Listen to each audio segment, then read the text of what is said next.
मशहूर सिंगर आशा भोसले हमारे बीच अब नहीं रही। 92 साल की उम्र में उन्होंने दुनिया को अलविदा कह दिया है। करीब 7 दशक तक सिनेमाई दुनिया में अपनी सुरीली आवाज़ का जादू चलाने वाली गायिका को कल शनिवार को तबीयत खराब होने के चलते अस्पताल में भर्ती कराया गया था।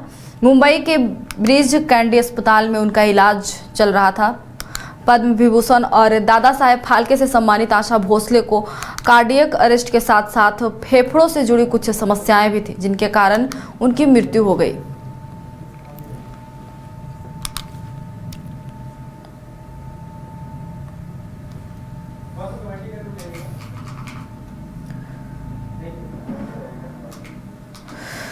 आपको बता दें, मशहूर सिंगर आशा भोसले अब हमारे बीच नहीं रही हैं। 92 साल की उम्र में उन्होंने दुनिया को अलविदा कह दिया है। करीब 7 दशक तक सिनेमाई दुनिया में अपनी सुरीली आवाज़ का जादू चलाने वाली गायिका को कल शनिवार को तबीयत खराब होने के चलते अस्पताल में भर्ती कराया गया था। मुंबई के ब्रीच कैंडी अस्पताल में उनका इलाज चल रहा था। पद्म विभूषण और दादा साहेब फाल्के से सम्मानित आशा भोसले को कार्डियक अरेस्ट के साथ साथ फेफड़ों से जुड़ी कुछ समस्याएं भी थी, जिनके कारण उनकी मृत्यु हो गई है। इस पे बातचीत करने के लिए हमारे साथ राजेश कृष्णा जी जुड़ चुके हैं। राजेश कृष्णा जी, मशहूर गायिका आशा भोसले का निधन हो गया है। मुंबई के ब्रीच कैंडी अस्पताल में उन्होंने अंतिम सांस ली है। कितनी बड़ी क्षति बॉलीवुड और म्यूजिक जगत के लिए है ये? जी, जिस तरह से आशा भोसले जी का निधन का दुखद समाचार आया है, पूरे देश में विदेश में जो संगीत प्रेमी लोग हैं उनके ऊपर निश्चित तौर पे एक निजी क्षति के तौर पे लोग देख रहे हैं, क्योंकि आशा जी जो है वो स्वरों के माध्यम से जुड़ी हुई थी।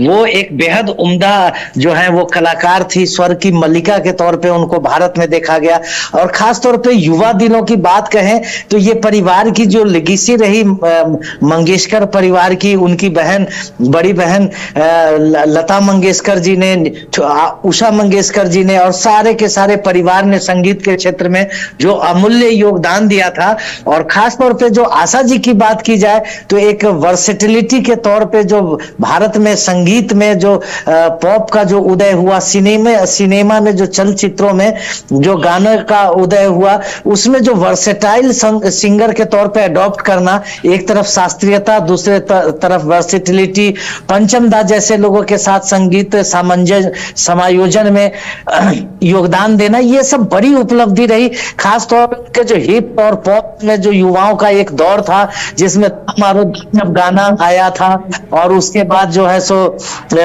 कैबरे और अन्य फॉर्मेट में जो रैप फॉर्मेट थे, सब फॉर्मेट में उन्होंने अपने समय से पहले एडवांस रूप में संगीत में योगदान दिया। और संगीत के जो निश्चित तौर पे जितने भी प्रेमी हैं उनके लिए भारत में ही नहीं पूरे विश्व में अपूरणीय क्षति है। और जो आशा जी का योगदान रहा है, उनका स्थान रहा है, निश्चित तौर पे उनके स्थान को भरने वाला अभी नियर कोई फ्यूचर में दिखाई नहीं देता। और ये भारत के लिए, संगीत जगत के लिए, साधना जगत के लिए, सिनेमा इंडस्ट्री के लिए, सब के लिए भारी क्षति है। और यही कारण है कि भारत का सभी लोगों ने श्रद्धांजलि व्यक्त की है। उनका अंतिम संस्कार जो है उसकी व्यवस्था सोमवार को 4 बजे शिवाजी पार्क में की गई है। बहुत ही दूर दूर से उनके चाहने वाले लोग, उनके आने की उम्मीद है।